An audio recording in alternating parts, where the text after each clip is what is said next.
فرمایا جس کا میں مولا ہوں اس کا علی مولا ہے. یہاں تک تو ہے اعلان غدیر.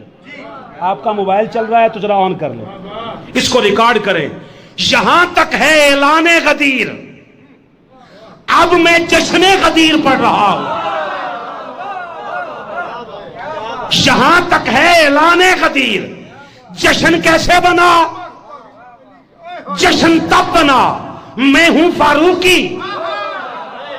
شیعہ نہیں ہوں جی, میں فاروقی ہوں, اور میری نسبت کے شہنشاہ فاروق اعظم نے غدیر کو جشن بنایا.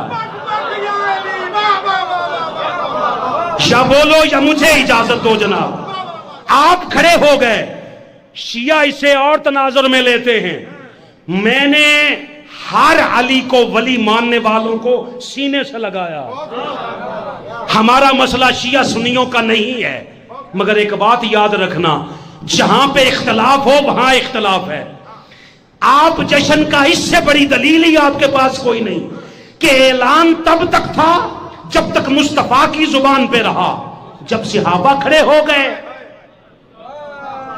سب سے پہلے ابو بکر کھڑے ہوئے, پھر عمر کھڑے ہوئے, اور قریب جا کر کہا بخ بخ علی, علی تجھے مبارک ہو کہ آج کے دن سے تو عمر کا بھی مولا ہو گیا اور قیامت تک کے آنے والے ہر مومن کا مولا ہو گیا. اب مجھے بتا, یہ جو مبارک بادیں بھی کبھی مرگاں تے بھی مبارکہ ملیاں نے. مبارک ہوئے جی توڑا مر گیا. مبارک ہمیشہ خوشیوں پہ دی جاتی ہے, اور خوشی کا نام ہی جشن ہے. دعا کی, یا اللہ جو علی سے محبت کرے تو اس سے محبت کر. اب میں جو کسے سمجھاؤں. فرمایا جو عرض کی میرے مالک جو بھی علی سے مودت کرے تو اسے اپنا دوست رکھ, جو علی سے عداوت کرے تو اس سے عداوت کر.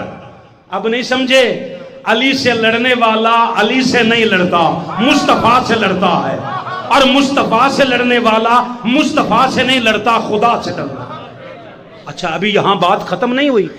کہا جو اس سے عداوت رکھے تو اس سے عداوت رکھ, اور عرض کی مالک جو اس سے بغض رکھے.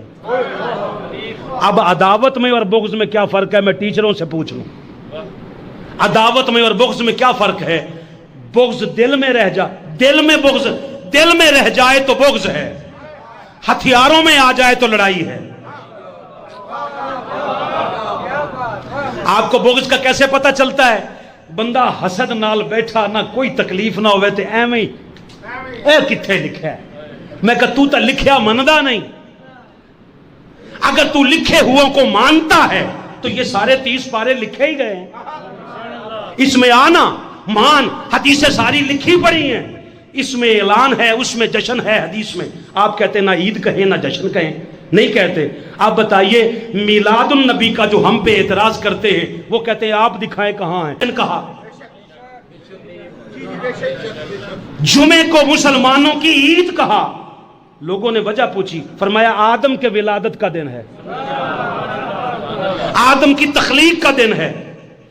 جمعے کا دن آدم کے ساتھ نسبت ہو جائے تو عید بنتا ہے. عید کا معنی خوشی نہیں ہے, عرس کا معنی خوشی ہے. ہم خالی عید کا لفظ کہہ دیں, ہم پہ اعتراض ہے. آپ ہر صاحب مزار کا عرس مناتے ہیں, یوم وصال پہ آپ کے ایمان پہ کوئی فرق نہیں پڑتا. لہٰذا دوستان محترم بات ختم یہاں پہ کر رہا ہوں کہ کسی پہ ٹھونسا نہیں جاتا, محبتیں ٹھونسی نہیں جاتی, محبتیں اجاگر کی جاتی ہیں, تقسیم کی جاتی ہیں. کوئی لینا چاہے بسم اللہ, نہ لینا چاہے تو فرض واجب نہیں ہے. جس طرح عید میلاد مستحب عمل ہے, جو عید میلاد نہ منائے وہ مسلمان نہیں رہتا. سر تو ہلا دیں بول نہ پائے تو وہ مسلمان رہتا ہے. اسی طرح عید غدیر کو جو عید کہنے پہ اعتراض کرے، ہمارا اس کے ساتھ بحث جھگڑا نہیں ہے، مگر ہمیں تو کر لینے دیں یار۔ وہ کہتا جی آپ کے بڑوں نے نہیں کیا، میں نے کہا بڑوں نے تو سپیکر میں تقریر بھی نہیں کی، بڑوں نے تو تقریر کے پیسے بھی نہیں لیے، بڑوں نے تو مدرسے بنا کے چندے بھی نہیں لیے، آپ کیوں لیتے ہیں؟ تسی تو ہر گلی چ گلے رکھوا دیتے، ہر دکان تے گلے رکھوا دیتے، یہ بھی بڑوں کی سنت ہے؟ آپ کے مطابق چلتے رہیں تو آپ تو کہتے ہیں حسین وضو سے ہی نہیں تھے، آپ کے مطابق چلتے رہیں تو 10 محرم کو شادیاں کروائیں، آپ کے مطابق چلتے رہیں تو آپ تو کوئی دن خوشیوں کے دنوں میں غم اور غم کے دنوں میں جشن منوائیں آپ۔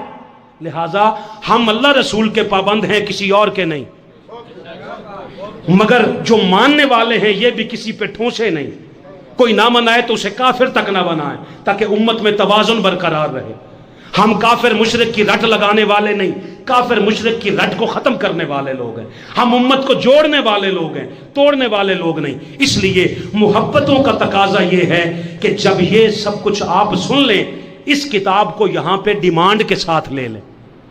1.25 گھنٹے کی تقریر میں سب کچھ بیان نہیں ہو پاتا، یہ کتاب آپ کے گھر میں ہونا اشد ضروری ہے۔ اس میں 51 حدیثیں ہیں، 51 حدیثیں پڑھ لیں گے پورا سنیریو سمجھ میں آ جائے گا، اس میں آ جائے گا کہ کیوں کیا، کس کس صحابی نے کھڑے ہو کر مبارکباد دی۔